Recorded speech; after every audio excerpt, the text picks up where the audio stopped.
फिर जब हम लोग अपने घरों पर हैं, आइए हम लोग अपने घरों पे इस रोटी को लें जो प्रभु के शरीर को बताती है और हम लोग प्रार्थना करें। पिताजी, हम आपका धन्यवाद देते हैं इस शुद्ध समय के लिए। हम धन्यवाद देते हैं आपके हर एक अनुग्रह के लिए, आपकी दया के लिए और आपकी करुणा के लिए। हम निर्बल थे, बलहीन थे, हमको कोई संभालने वाला नहीं था, लेकिन पिता हम धन्यवाद देते हैं आपके प्रेम के लिए कि आपके प्रेम के कारण आपने अपने इकलौते पुत्र प्रभु यीशु मसीह को इस संसार में भेज दिया। और प्रभु उस कलवरी क्रूस के ऊपर चढ़ने से पहले भी उसके शरीर में बहुत सारी यातनाओं को उन्होंने सहन किया। अपने शरीर को उस कलवरी क्रूस के ऊपर तोड़ दिया गया ताकि हम लोगों को, हम प्रत्येक को उसका लेपालक पुत्र बना सके। हम धन्यवाद देते हैं प्रभु उस कीमती और बहुमूल्य लहू को उस कलवरी क्रूस के ऊपर बहा दिया गया ताकि हमारे हर एक अधर्मों को से और पापों से हमको क्षमा मिल सके। जब हम इसमें से भागीदार होते हैं जो आपके शरीर है, आपका लहू है, हमारी मदद कर ताकि हम तुझ में बढ़ते हुए चले जाएं। हर एक आदर महिमा सब आपकी है। सब कुछ प्रभु यीशु मसीह के नाम से मांगते हैं, सुन और कबूल कर पिता, आमीन। प्रभु यीशु मसीह के पकड़ाए जाने से पहले प्रभु ने रोटी लिया और तोड़कर अपने चेलों को दिया। प्रभु ने कहा कि मेरा शरीर है जो तुम्हारे पापों के लिए तोड़ दिया जाता है। और प्रभु ने कहा कि जब तक मैं नहीं आऊं तुम इसमें से ऐसा नहीं किया करो।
प्रभु जी हम आपका धन्यवाद देते हैं।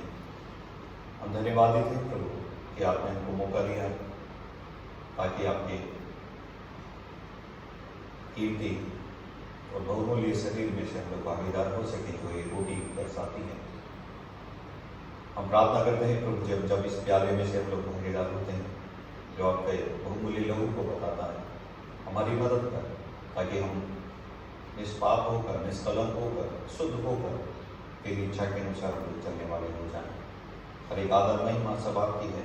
सब कुछ प्रभु यीशु मसीह के नाम से मांगते हैं, सुन और कबूल कर देता है। आमीन। रोटी के बाद प्रभु ने प्याला लिया और प्रभु ने अपने चेलों को दिया और प्रभु ने कहा कि वह चक्का मेरा वो बहुमूल्य लहू है जो तुम्हारे पापों के लिए बहा दिया जाता है। प्रभु ने कहा कि जब तक मैं नहीं आऊं तुम इसमें से ऐसा ही किया करो।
धन्यवाद सर्वशक्तिमान पिता परमेश्वर, बड़ी दीनता नम्रता के साथ इस बात पे तेरी हुजूरी में हम अपने सर को झुकाते हैं। पिता परमेश्वर, आप सचमुच पिता परमेश्वर दया करने वाले परमेश्वर हैं, जो आपने अब तक हमें संभाल के रखा है। पिता परमेश्वर, ये तेरी दया है पिता परमेश्वर जो हमारे ऊपर हुई है। पिता परमेश्वर, इस समय पिता परमेश्वर हम तुझसे प्रार्थना करते हैं पिता परमेश्वर, आज के दिन के लिए पिता परमेश्वर, इस सुबह के समय पिता परमेश्वर तेरी उपस्थिति में हम रहे पिता परमेश्वर, आराधना में गए पिता परमेश्वर, तेरे इस पवित्र मेज के सम्मुख गए, तेरे मन पिता परमेश्वर तूने हर चीज में हमारी अगुवाई की पिता परमेश्वर, इसलिए हम आपको धन्यवाद करते पिता परमेश्वर। आगे जब हम वचन की सेवकाई में जाना चाहते पिता परमेश्वर, हम तुझसे मांगते हैं, प्रार्थना करते पिता परमेश्वर, आज का पवित्र कलाम हमारे जीवन को पिता परमेश्वर का पाए पिता परमेश्वर। हम तुझसे प्रार्थना करते हैं पिता परमेश्वर, आज के वचन के द्वारा पिता परमेश्वर जितने भी लोग यहाँ पर लाइव है पिता परमेश्वर, सबको आशीषित होने पाए पिता परमेश्वर, सबको आशीष मिलने पाए, परिवार को आशीष मिलने पाए पिता परमेश्वर। पिता परमेश्वर, सच कुछ पिता परमेश्वर महान है और हम पे पिता परमेश्वर अपनी दया को हम पे बनाए हुए है पिता परमेश्वर। इस समय पिता परमेश्वर हम धन्यवाद देते हैं पिता परमेश्वर सारी बातों के लिए। पिता परमेश्वर मांगते हैं तेरे बेटे प्यारे यीशु मसीह के नाम से, आमीन।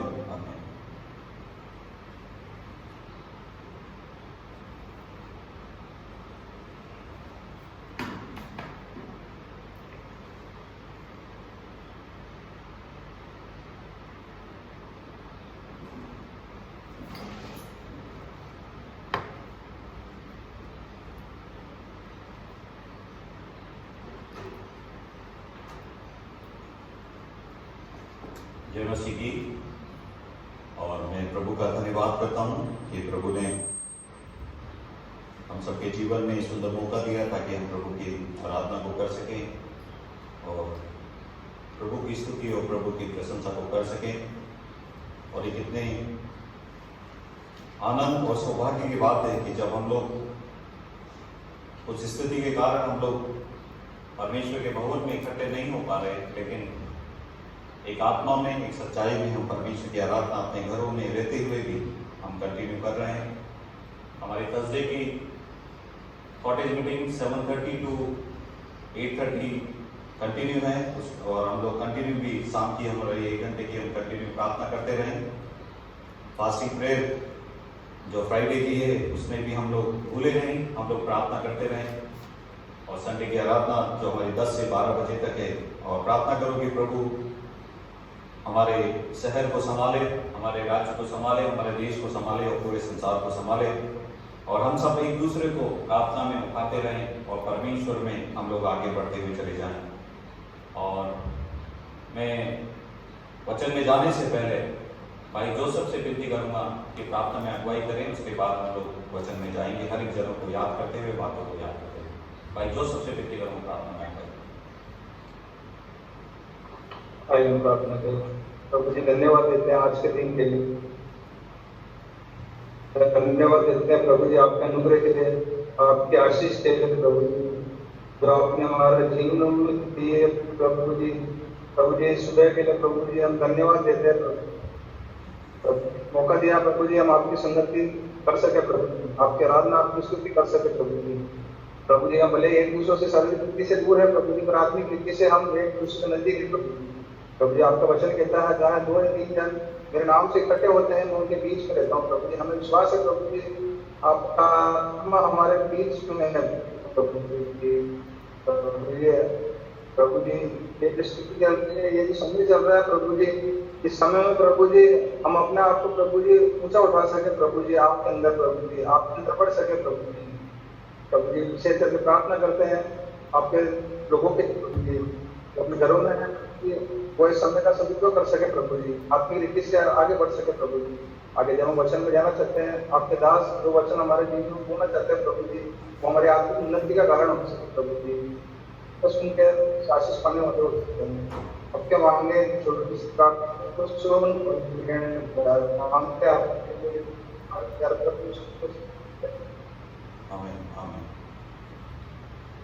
हम प्रभु का धन्यवाद करते हैं कि प्रभु ने हमें शहर को संभाला है और ये सुंदर मौका दिया है।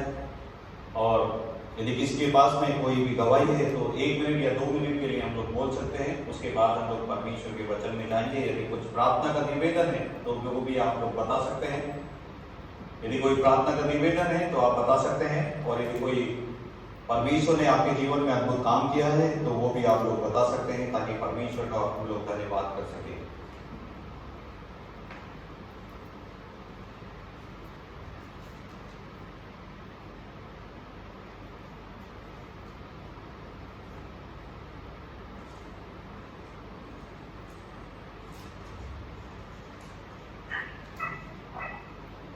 सर प्रभु के नाम का धन्यवाद देता हूँ।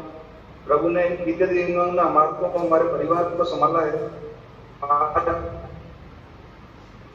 जो स्थिति हो रही है, इस स्थिति के अंदर कई लोग नहीं निकल पा रहे हैं, और प्रभु ने हमारे को संभाला है, अपने लोगों को। प्रभु का वचन कहता है कि प्रभु का साया, प्रभु का आत्मा हमारे बीच में हमेशा रहता है। हम लोग भले एक दूसरे से दूर रहते हैं, पर प्रभु ने हम सबको आत्मिक रीति से जोड़ रखा है। इसका हम बहुत बहुत धन्यवाद करते हैं। प्रभु ने हमें टूटने नहीं दिया, प्रभु ने हमारे को बढ़ा के रखा है। शैतान ने कई युक्तियां निकाली है कि हम लोग आत्मिक रीति से दूर हो जाए, पर प्रभु का धन्यवाद है बहुत बहुत, प्रभु ने हम सबको, अपने लोगों को बचा के रखा है। वचन कहता है कि बुलाए हुए तो बहुत है पर चुने हुए थोड़े हैं। प्रभु का बहुत धन्यवाद है कि प्रभु ने चुने हुए में रखा हमारे को। छोटी सी प्रार्थना करिए हमारे परिवार के लिए, हमारी कलीसिया के लिए, कि आने वाले दिनों में हम लोग और आत्मिक रीति से आगे बढ़ते जाएं और एक नमूना हो अपने शहर के लिए, अपने राज्य के लिए। आमीन आमीन। और कोई गवाही?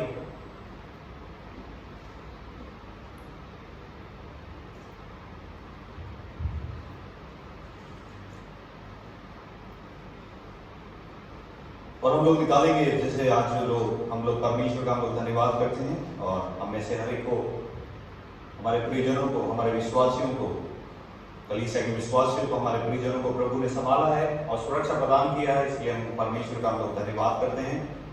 और आज हम परमेश्वर के वचन में से देखेंगे कि एक कलीसिया का स्वरूप या नेचर ऑफ द चर्च किस रीति का होना चाहिए। कलीसिया हर जगह हो जाती है, लेकिन प्रभु यीशु मसीह अपने परमेश्वर अपने वचनों के द्वारा किस रीति की बातों को बताता है कि हमारी कलीसिया का स्वरूप किस रीति का होना चाहिए। हम लोग निकालेंगे मत्ती रचित सुसमाचार 16वें अध्याय, उसका 16वें अध्याय को जब हम लोग निकाल रहे हैं, मत्ती रचित सुसमाचार 16वें अध्याय, उसका 15, 16, 17 और 18 कोई भी पढ़ सकते हैं। Matthew 16, 15 till 18।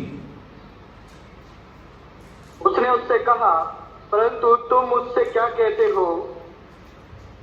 शमून पतरस ने उत्तर दिया, तू जीवते परमेश्वर का पुत्र मसीह है। यीशु ने उसको उत्तर दिया, हे शमून योना के पुत्र, तू धन्य है, क्योंकि मांस और लहू ने नहीं, परंतु मेरे पिता ने जो स्वर्ग में है यह बात तुझ पर प्रकट की। और मैं भी तुझसे कहता हूँ कि तू पतरस है, और मैं इस पत्थर पर अपनी कलीसिया बनाऊंगा, और अधोलोक के फाटक उस पर प्रबल ना होंगे। मैं तुझे, जब हम परमेश्वर के वचन को हम लोग देखते हैं तो मैं उससे पहले परमेश्वर के दास जो उदयपुर से हमारे बीच में जुड़े हुए हैं, पास्टर जोनी, मैं उनसे विनती करूंगा कि आज वचन के लिए प्रार्थना में अगुवाई करें। Pastor Johnny please.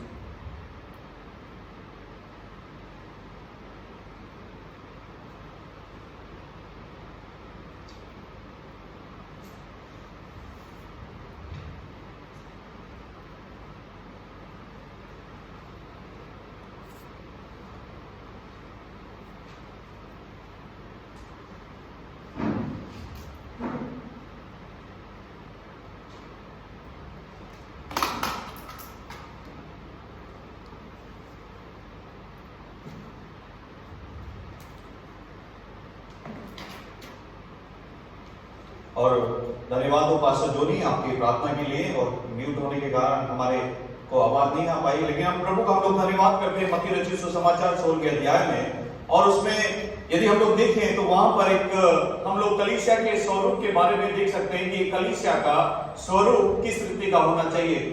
और यहाँ पर सबसे बड़ी बात क्या है कि आज हमारे जीवन में कि हमको एक समझने की आवश्यकता है कि कलीसिया को सबसे पहले कलीसिया को स्थापित किसने किया।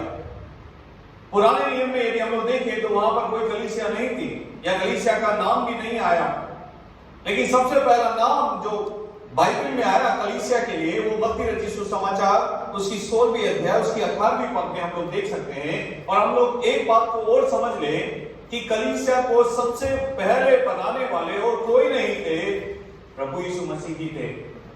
और उसमें लिखा गया है कि वो कहते हैं कि मैं इस पत्थर पर अपनी कलीसिया बनाऊंगा, और परमेश्वर का वचन कहता है कि और अधोलोक के फाटक उस पर प्रबल न होंगे। इसलिए तो हम लोग परमेश्वर की कलीसिया व्यक्तिगत रीति से देखा जाए, लेकिन जब हम परमेश्वर के भवन में आते हैं तो हम लोग एक साथ में मिलकर एक यूनिटी में होकर एकता में होकर हम परमेश्वर की क्या करते हैं, आराधना हम लोग करते हैं। लेकिन कुछ समय से स्थिति होने के कारण हम लोग आपस में नहीं मिल पा रहे, लेकिन अपने घरों पर भी बैठते हुए हम परमेश्वर की स्तुति और परमेश्वर की आराधना हम लोग ऑनलाइन के थ्रू कर पा रहे हैं। लेकिन प्रभु यीशु मसीह यहाँ पर क्या कहते हैं, यदि हम लोग परमेश्वर के वचन में देखा जाए तो यदि 35 कमांडमेंट से ज्यादा ऐसी कमांडमेंट है जो हम कलीसिया के लोग उसको करने में क्या हो जाते हैं, असमर्थ हो जाते हैं या कर नहीं पाते। 35 से ज्यादा कमांडमेंट या आज्ञा प्रभु यीशु मसीह के, जैसे उसमें हम लोग देख सकते हैं कि लव बनाना दर, एक दूसरे से क्या करना, प्रेम करना, एक दूसरे को प्रोत्साहित करना, एक दूसरे की सेवा करना, एक दूसरे को स्वीकार करना, एक दूसरे को नमस्कार करना। और इस रीति से क्या है, ये लिस्ट चलती हुई चली जाती है। लेकिन हम सच्चे रीति से देखा जाए तो एक दूसरे को जो वचन में लिखा गया है हम कितना अपने जीवन में कर पाते हैं। और एक दूसरे का मतलब क्या है, एक दूसरे का मतलब है कि फेलो बिलीवर्स, और वो है कि एक हमारा क्या है? सहकर्मी विश्वासी, और सहकर्मी विश्वासी के द्वारा एक कलीसिया का क्या होता है? निर्माण होता है। और परमेश्वर के वचन में नए नियम में यदि देखा जाए तो 73 बार कलीसिया के बारे में लिखा गया, कलीसिया नाम के शब्द को लिखा गया है। लेकिन यदि हम लोग कलीसिया क्या है उसके बारे में हम लोग देखें तो it is a creation of God founded by Jesus himself. ये परमेश्वर के द्वारा बनाई गई है, और इसको बनाने वाला और कोई नहीं, परमेश्वर है, लेकिन प्रभु यीशु मसीह के द्वारा ये रची गई है।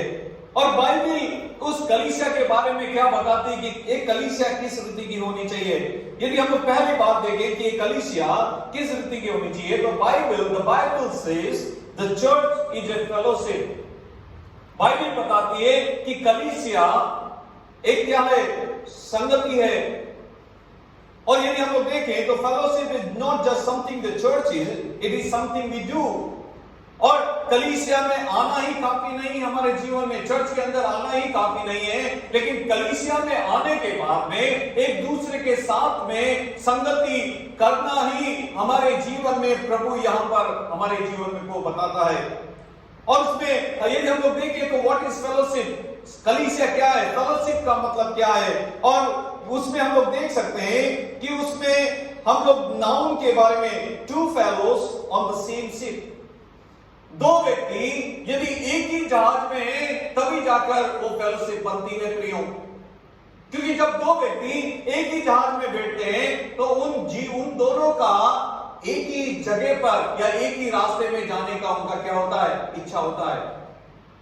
और जब दो व्यक्ति एक ही जहाज पर बैठते हैं तो जब वो अपने जीवन में यात्रा को करते हैं तो उस जहाज पर बैठकर वो एक दूसरे से क्या करते हैं? बातचीत करना चालू करते हैं, और एक दूसरे को जानना चालू करते हैं, एक दूसरे को परिचय देना चालू कर देते हैं। तो यही वचन में कलीसिया को बताता है।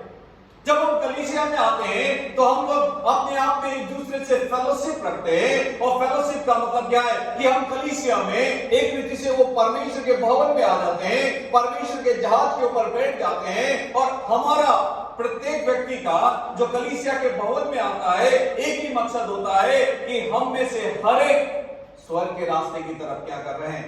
बढ़ते हुए चले जा रहे हैं। और हम में से जो कुछ भी बातचीत होती है वो इधर उधर की नहीं होती कलीसिया में, लेकिन वहां पर जो बातचीत होती है वो क्या होती है? वो प्रभु यीशु मसीह के बारे में, परमेश्वर के बारे में और पवित्र आत्मा के बारे में होती है। लेकिन एक फेलोशिप होने के लिए उसमें हम लोग देख सकते हैं कि फेलोशिप होने के लिए मसीहों के जीवन में जो खास तौर से किस बात की जो अनुपस्थिति होती है वो है एकता। यदि हमारे जीवन में जब हम लोग कलीसिया में आते हैं, हमारे जीवन में यदि एकता नहीं है, एक दूसरे के बारे में हम लोग सोच विचार नहीं करते, एक दूसरे के बारे में प्रार्थना नहीं करते, एक दूसरे के बारे में हम लोग हमारे हालचाल को नहीं पूछते, तो हम किस रीति की फेलोशिप को अपने जीवन में बनाते हैं? क्या हम लोग कलीसिया में इसलिए आते हैं कि हम परमेश्वर ने हमको आज्ञा दी है, परमेश्वर के भवन में हमको जाना है सप्ताह के पहले दिन में, और वहां जाकर प्रभु की मेज में से भागीदार होना है और प्रभु की आराधना करना है? ये तो हमारे जीवन के लिए बहुत जरूरी है, लेकिन उसके साथ साथ परमेश्वर का वचन कहता है कि कलीसिया में एक संगति होना जरूरी है, और संगति के साथ साथ में वो संगति एकता में होना बहुत जरूरी है। यदि हम लोग पहला पत्रस उसकी 3री अध्याय उसका 8 और 9 पद भी हम लोग पढ़ें, पहला पत्रस 3री अध्याय उसका 8 और 9। अतः सबके सब एक मन और प्रथममय और भाईचारे की वृत्ति रखने वाले और करुणामय और नम्र बनो। बुराई के बदले बुराई मत करो, और ना गाली के बदले गाली दो, पर इसके विपरीत आशीष ही दो, क्योंकि तुम आशीष के वारिस होने के लिए बुलाए गए हो। और परमेश्वर का वचन क्या कहता है कि हम लोग काय के लिए बुलाए गए हैं? हम लोग इसलिए बुलाए गए हैं कि हम लोग क्या हो जाएं? आशीष के वारिस हो जाएं। और आशीष के वारिस होने के लिए परमेश्वर का वचन क्या कहता है कि यदि कोई तुमको गाली दे तो तुम क्या करो? उसको आशीष दो। और जब हम परमेश्वर के भवन में आते हैं, हम लोग परमेश्वर के लोग कहलाते हैं, तो सबसे बड़ी बात क्या है कि हमारा मन एक होना जरूरी है। और हम परमेश्वर के वचन में से यदि मत्ती, और कल हम लोग देख रहे थे हमारी प्रार्थना में मत्ती रचित सुसमाचार उसकी 18 का 19 में लिखा गया है कि जब तुम लोग मिलते हो और एक मन होकर जो कुछ भी मांगते हो मैं उसको क्या करूंगा, पूरा करूंगा। और यहां पर भी परमेश्वर का वचन कहता है कि अगर सबके सब एक मन और कृपामय और भाईचारे की प्रीति रखने वाले, करुणामय और नम्र बनो, बुराई के बदले बुराई मत करो और न गाली के बदले गाली दो, पर इसके विपरीत आशीष दो, क्योंकि तुम आशीष के होने के लिए बुलाए गए हो। आज परमेश्वर का वचन हम में से इस रीति से कहता है कि हम एक दूसरे से प्रेम रखें, एक दूसरे के क्या करें, मुसीबत में एक दूसरे के हम लोग साथी सहकर्मी बन जाएं, एक दूसरे के लिए हम लोग प्रार्थना करें, एक दूसरे के मुसीबत में हम लोग सहायता करें, तभी जाके वो एक कलीसिया का निर्माण होता है। और कलीसिया के मैंने बताया कि कलीसिया का मतलब क्या है। सबसे पहली बात फेलोशिप, और हमने फेलोशिप के बारे में देखा कि two fellow in a same ship and we are going towards to heaven. एक ही डायरेक्शन में हम लोग जा रहे हैं, और हमारी डायरेक्शन जो जहाज के ऊपर बैठता है उसकी डायरेक्शन यही नहीं है। यदि अगर वो जहाज के ऊपर बैठा है, यदि वो कहीं पर दूसरी कंट्री इंडोनेशिया में जाना चाहता है तो वो जहाज सभी को इंडोनेशिया लेके जाएगा। ऐसा नहीं है कि वो उल्टा जाकर किसी और को छोड़ दे या उल्टा जाकर उसको छोड़ दे। आज हम लोग सभी उस कलीसिया के जहाज के ऊपर बैठे हुए हैं, और हम सब क्या कर रहे हैं, उस स्वर्ग की तरफ धीरे धीरे अपने जीवन को आगे बढ़ाते हुए जा रहे हैं। दूसरी बात हम लोग देखें उसमें, The Bible says the church is a family। एक तो हम लोगों ने देखा कि कलीसिया एक फेलोशिप है, और दूसरा हम लोग देख सकते हैं कि एक कलीसिया एक परिवार है। When you were born into a family। जब हमने जन्म लिया तो हम लोगों ने क्या किया, एक परिवार में जन्म लिया। लेकिन जब हम लोग बोर्न अगेन हो जाते हैं या नए सिरे से हम लोग जन्म लेते हैं, तो हम लोग कलीसिया के क्या हो जाते हैं, परिवार के सदस्य हो जाते हैं। ध्यान रखना कि जब कोई भी एक बच्चा उस परिवार में पैदा होता है तो एक फैमिली में पैदा होता है, और जब एक व्यक्ति पिता पुत्र पवित्र आत्मा के नाम से बपतिस्मा लेता है, प्रभु यीशु मसीह को अपने जीवन का उद्धारकर्ता करके ग्रहण करता है, नए सिरे से वो जन्म लेता है, पिता पुत्र पवित्र आत्मा के नाम से बपतिस्मा लेता है, तो वो एक कलीसिया का या कलीसिया एक परिवार का वो सदस्य हो जाता है। रोमियो की पत्री उसकी 8वीं अध्याय उसका 16 और 17 क्या कहता है, रोमियो 8 उसका 16 और 17।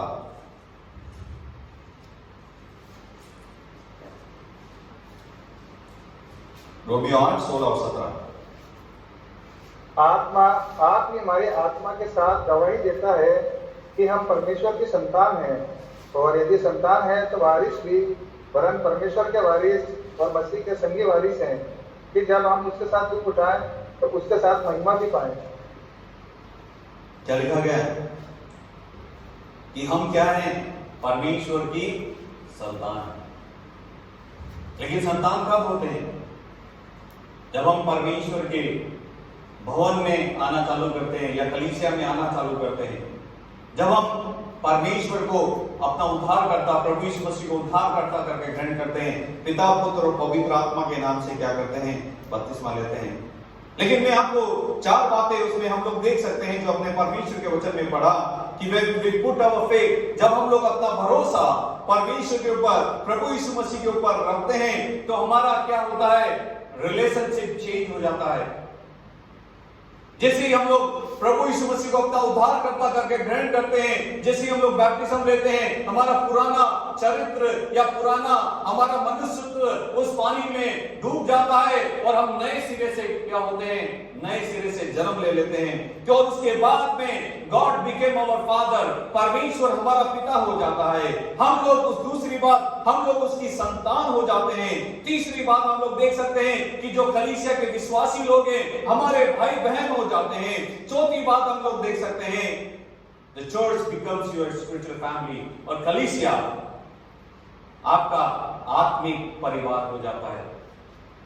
और जब हम लोग देख रहे हैं इसमें कि पहली बात हम लोगों ने देखा the church is a fellowship, दूसरी बात हम लोग देख रहे हैं कि the church is the family, जैसे ही हम लोगों ने प्रभु को ग्रहण किया, परमेश्वर के भवन में आना चालू किया, पिता पुत्र पवित्र आत्मा के नाम से बपतिस्मा लिया, परमेश्वर हमारा पिता हो जाता है, हम उसकी संतान हो जाते हैं, कलीसिया के भाई लोग हमारे भाई बहन हो जाते हैं, और कलीसिया हमारा क्या हो जाता है? परिवार हो जाता है। लेकिन top priority in a family, एक सबसे बड़ी बात क्या है एक परिवार के लिए? क्या होना चाहिए? रिलेशनशिप, एक संगति होना बहुत जरूरी है।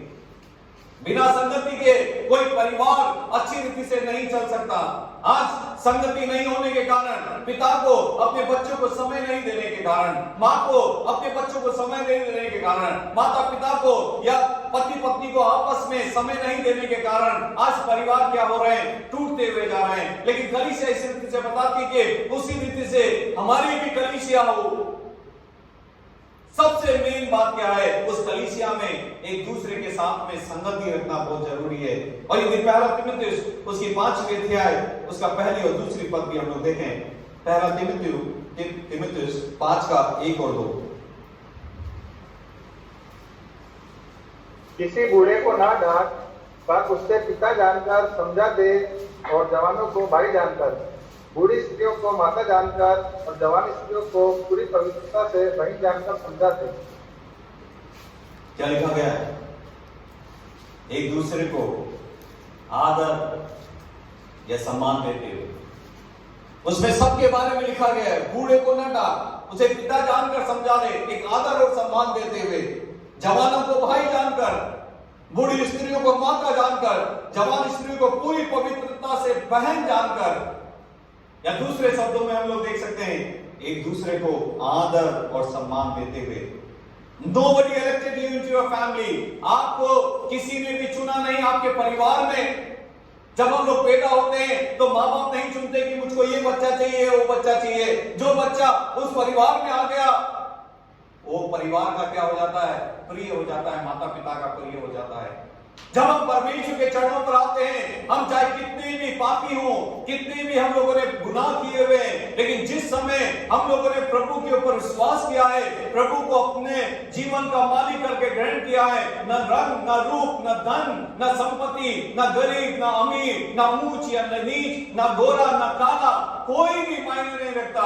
जो कोई भी परमेश्वर के चरणों पर आता है, उसके ऊपर विश्वास करता है, उसको अपने जीवन का मालिक मानता है, वो कलीसिया का या परिवार बन जाता है, परिवार का सदस्य बन जाता है। प्रियो, तीसरी बात, the Bible says the church is a body. परमेश्वर का वचन कहता है कि कलीसिया एक क्या है? एक शरीर है। और बहुत सारी बातें लिखी गई, बहुत सारी आयतें लिखी गई है उसके बॉडी ऑफ द क्राइस्ट के बारे में, मसीह के शरीर के अंग के बारे में बहुत सारी परमेश्वर के वचन में लिखा गया है। We are a body, not a business. हम लोग एक शरीर हैं, एक व्यापार नहीं। We are an organism, not an organization. हम लोग एक जीव हैं, सिंगल जीव हैं, कोई एक संस्था नहीं है प्रियो। लेकिन हम लोग एक बात को समझ लें, जब हम लोग कलीसिया में आते हैं, हम मसीह के शरीर के एक अंग हो जाते हैं। और यदि यूहन्ना 15 में हम लोग देखें, वहां पर भी लिखा गया है कि यदि कोई डालियां मुझ में नहीं फलती तो वो क्या करता है? काट डालता है। उसका मतलब क्या है? वो तना या मसीह कलीसिया का क्या है? सिर है। और हम क्या हैं? उसकी अलग अलग तरह की डालियां हैं। और जब डालियां होने के कारण हमारा कर्तव्य बनता है कि हम यदि उस शरीर में हम लोग रहना चाहते हैं, तो हम लोगों को क्या होना है? उस में हमको फल को लेकर आना है। सोच के देखो, यदि किसी का एक हाथ नहीं है, राइट हैंड नहीं है, तो वो लेफ्ट हैंड से काम कर सकता है क्या? बिल्कुल कर सकता है, उसमें कोई शक की बात नहीं है, कर सकता है लेफ्ट हैंड से।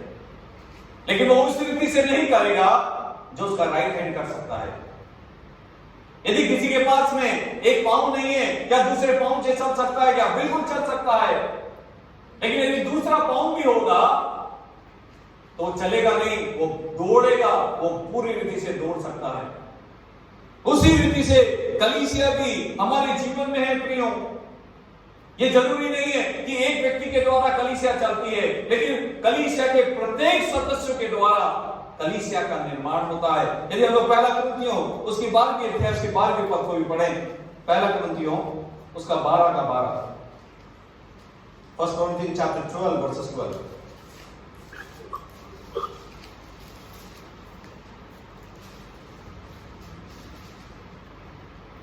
क्योंकि जिसके साथ वो एक है और उसके अंग बहुत से हैं, और उस एक देह के सब अंग बहुत होने पर भी सब मिलकर एक ही देह है, उसी प्रकार मसीह भी है। क्या लिखा गया है? क्योंकि जिस प्रकार देह तो एक है और उसके अंग बहुत से हैं, और उस एक देह के सब अंग बहुत होने पर भी सब मिलकर एक ही देह है, उसी प्रकार क्या है? मसीह भी है।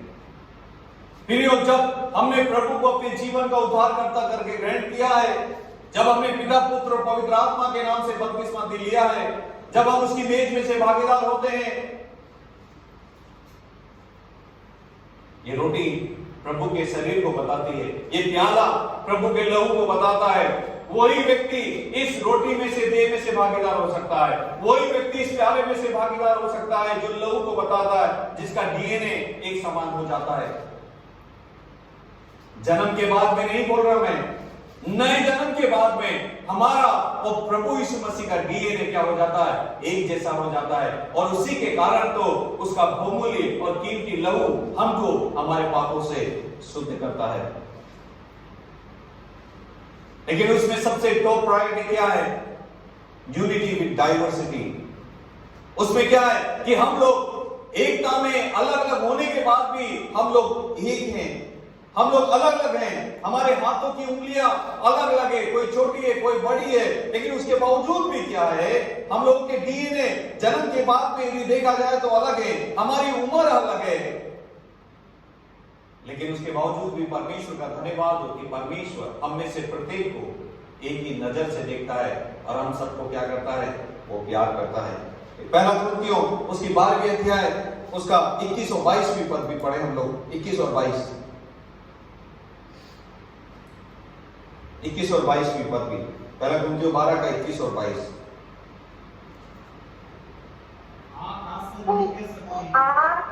हाथ से नहीं कह सकती मुझे तेरी आवश्यकता नहीं, और न सिर पाँव से कह सकता है मुझे तुम्हारी आवश्यकता नहीं, परंतु देखते हुए अंग जो दूसरों से निर्भर लगते हैं बहुत ही आवश्यक है। क्या लिखा गया है?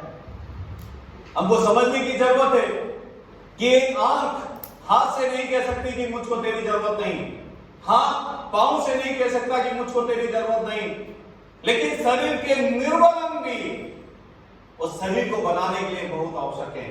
जब हम कलीसिया में आते हैं, हम में से कोई भी अपने आप को निर्बल नहीं समझे, अपने आप को कमजोर नहीं समझे, अपने आप को इस तरीके से नहीं समझे कि मेरे को कुछ भी नहीं आता, लेकिन जब हमने प्रभु यीशु मसीह को एक नए सिरे से हमने जन्म लिया है, प्रभु यीशु मसीह को ग्रहण किया है,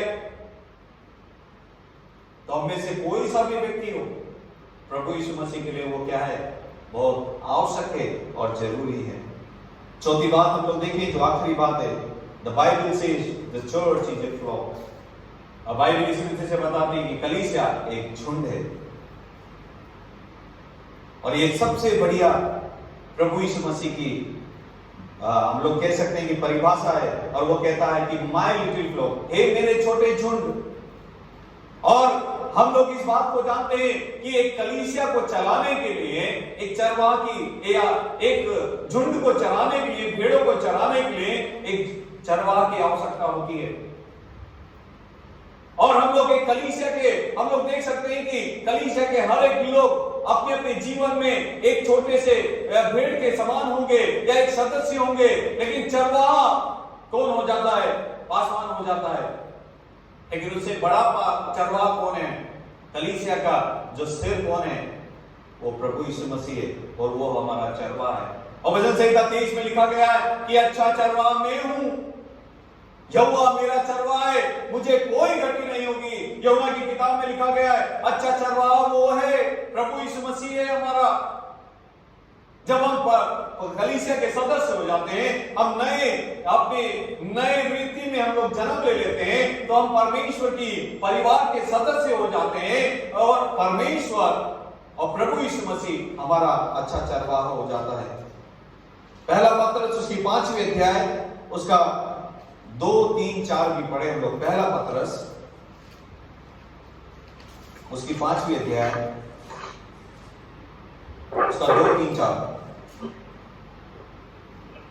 कि परमेश्वर के उस झुंड की जो तुम्हारे बीच में है रखवाली करो, और यह दबाव से नहीं परंतु परमेश्वर की इच्छा के अनुसार आनंद से, और नीच कमाई के लिए नहीं पर मन लगाकर जो लोग तुम्हें सौंपे गए हैं उन पर अधिकार न जताओ, वरन झुंड के लिए आदर्श बनो। जब प्रधान रखवाला प्रकट होगा तो तुम्हें महिमा का मुकुट दिया जाएगा जो मुरझाने का नहीं। और इसमें पासवान लोगों के लिए भी लिखा है, क्या लिखा गया है कि परमेश्वर के उस झुंड की जो तुम्हारे बीच में रखवाली करो, और ये दबाव से नहीं परंतु परमेश्वर की इच्छा के अनुसार आनंद से, और नीच कमाई के लिए नहीं पर मन लगाकर करो। जो लोग तुम्हें सौंपे गए उन पर अधिकार न जताओ, वरन झुंड के लिए एक आदर्श बनो। एक कलीसिया का जो पासवान होता है अपने कलीसिया के लोगों के लिए एक आदर्श होना बहुत जरूरी है। और उसमें लिखा गया नीच कमाई के लिए नहीं, बहुत सारी बातें लिखी है, लेकिन सबसे बड़ी बात क्या है मालूम है? उसमें लिखा गया है कि एक झुंड को एक साथ में कनेक्टेड होना जरूरी है। एक साथ में क्या होना चाहिए? They have to stay connected together. एक साथ में वो झुंड को एक साथ में होना जरूरी है। और जब वो झुंड एक साथ में नहीं होगा, परमेश्वर का वचन क्या कहता है? शैतान एक गरजते हुए सिंह के समान है जो कभी भी आएगा और उसको क्या करेगा? चीर फाड़ कर लेगा। हम लोग जब कलीसिया में रहते हैं, जब कलीसिया के साथ में एक दूसरे से साथ संगति रखते हैं, एक दूसरे के साथ फेलोशिप करते हैं, एक दूसरे में हम परिवार के सदस्य हो जाते हैं और मसीह के शरीर के अलग अलग अंग हो जाते हैं। जब हम लोग कुछ अच्छे चरवा के हम लोग अच्छी भेड़े के रूप में एक झुंड हो जाते हैं, तो हमारा काम क्या होता है? हम एक साथ में एक झुंड के रूप में एक साथ में रहें। इब्रानियों की पत्री उसकी 13वीं अध्याय उसके 17वीं पद में क्या लिखा गया है? इब्रानियों 13:17 जो एक झुंड के बारे में कहता है,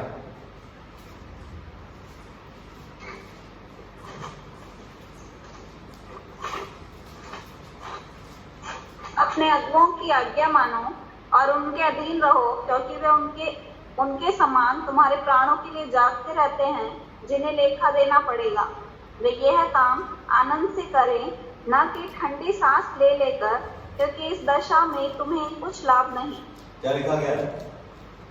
जब पासवान का भी जो चरवा रहा है उसका भी न्याय होगा, क्योंकि लेखा देना पड़ेगा। इसलिए क्या करें? पासवान जो परमेश्वर के वचन आपको बताता है उसको क्या करें? मनन करें। जब हम लोग कहते हैं कि हम लोग शाम को मिलकर प्रार्थना करें, हम लोग उठते ही प्रार्थना करें अपने परिवार के साथ में, तो हमको करने की आवश्यकता है, क्योंकि ये पासवान की तरफ से नहीं, लेकिन परमेश्वर का वचन के द्वारा एक पासवान आप तक ये चीजों को पहुंचाता है। लेकिन एक झुंड में साथ रहने के लिए क्या जरूरी है? टुगेदरनेस, एक साथ में रहने के लिए क्या जरूरी है? उसमें हम लोग देखें सपोपदेशक उसकी 4वीं अध्याय उसकी 9, 10, 11 और 12। सपोपदेशक 4वीं अध्याय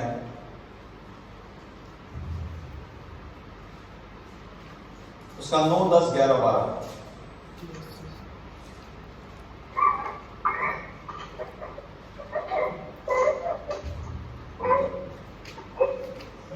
अच्छे हैं क्योंकि परिश्रम का अवसर पर मिलता है, क्योंकि यदि उनमें से एक गिरे तो दूसरा उसको उठाएगा, और तुम्हारे उस पर जो अकेला होकर गिरे और उसका कोई उठाने वाला ना हो। फिर यदि 2 जन एक साथ सोए तो वे क्रम रहेंगे, परंतु कोई अकेला कैसे क्रम हो सकता है? यदि कोई अकेले पर प्रबल हो परंतु 2 उसका सामना कर सकेंगे। जो डोरी 3 धागे से बटी हो वो जल्दी नहीं टूटती। क्या लिखा गया है? जो डोरी 3 धागे से बटी हो वो जल्दी नहीं टूटती। और परमेश्वर का वचन इस रीति से कह रहा है कि एक फ्लोक, जब हम परमेश्वर के एक झुंड हो जाते हैं तो एक झुंड को एक साथ में रहना बहुत जरूरी है, एकता में रहना जरूरी है, एक संगति में रहकर हमको जीना बहुत जरूरी है। क्योंकि जो डोरी जब 3 गांठ से बनती है या 3 साथ में वो बनती है, वो डोरी को तोड़ना मुश्किल है प्रियो। जब हम परमेश्वर के भवन में रहते हैं, आज हम लोग ऑनलाइन हम लोग परमेश्वर की आराधना को कर रहे हैं, लेकिन हम एकता में होकर, एक मन में होकर, एक सच्चाई में होकर, और हम लोग एक दूसरे के साथ में संगति कर कर, एक दूसरे के लिए प्रार्थना कर कर, आज सप्ताह के पहले दिन में हम लोग इकट्ठे हुए हैं। और यही कलीसिया का तात्पर्य है कि हम लोग क्या करें, उस परमेश्वर के राज्य में जाने से पहले एकता में होकर, एक दूसरे के बारे में सोच लेते हुए, एक दूसरे को उठाते हुए, एक दूसरे को प्रेम के रूप में रखते हुए, और एक दूसरे के साथ में संगति रखते हुए हम लोग आगे बढ़ते हुए चले जाएं। और आखिरी पद को हम लोग पढ़ के खत्म करेंगे, गलातियन चैप्टर 6 वर्सेस 10, गलतियों उसकी 6वीं अध्याय उसके 10वीं पद, गलतियों 6 उसका 10। इसलिए जहाँ तक अवसर मिले हम सबके साथ भलाई करें, विशेष करके विश्वासी भाइयों के साथ। इसलिए जहां तक अवसर मिले हम सबके साथ भलाई करें, विशेष करके विश्वासी भाइयों के साथ। सबसे बड़ी बात क्या है, भलाई हम लोग कैसे कर सकते हैं प्रियो? परमेश्वर के चरणों पर आकर प्रार्थना कर कर, परमेश्वर के वचन में जो भाई गिर जाए उसको वचन के द्वारा उठाकर। 4 बातें हम लोगों ने देखी। कलीसिया का मतलब क्या है?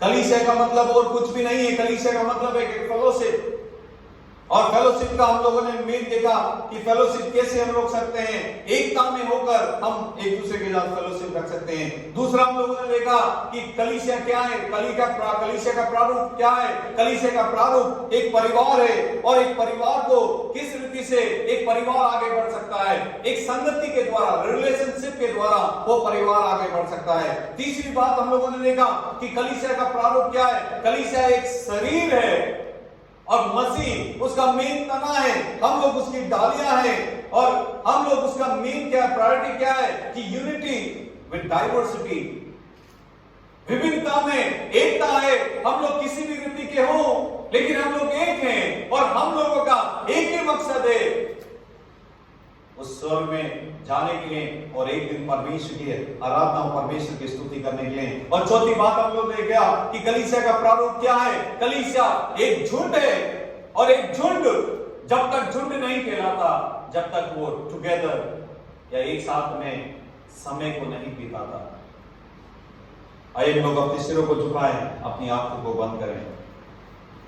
यदि हम लोग व्यक्तिगत रीति से कहते हैं कि मैं कलीसिया हूं, कलीसिया और कुछ नहीं, परमेश्वर का वचन कहता है कि एक दिन प्रभु आएगा और अपनी कलीसिया को अपने साथ में बादल में उठाकर वो लेके चले जाएगा। लेकिन यदि हम लोग कहते हैं कि कलीसिया में व्यक्तिगत हूं, तो आज हम अपने जीवन से पूछें कि क्या मेरे अंदर एक फेलोशिप है क्या अपने भाइयों के प्रति में, एक दूसरे के प्रति में। मैंने आपको कहा कि कम से कम 35 से ज्यादा आज्ञाएं जो एक दूसरे के बारे में लिखा गया है, जिसको करने में हम लोग समर्थ नहीं हो पाते, हम लोग असमर्थ हो जाते हैं। आज परमेश्वर का वचन कहता है कि यदि मैं मसीह की कलीसिया हूं, तो क्या मैं एक दूसरे के साथ संगति करता हूं? क्या एक दूसरे के साथ में प्रेम से रहता हूं? क्या मैं एक दूसरे के साथ में एक परिवार के रूप में एक दूसरे की परवाह करता हूं? क्या,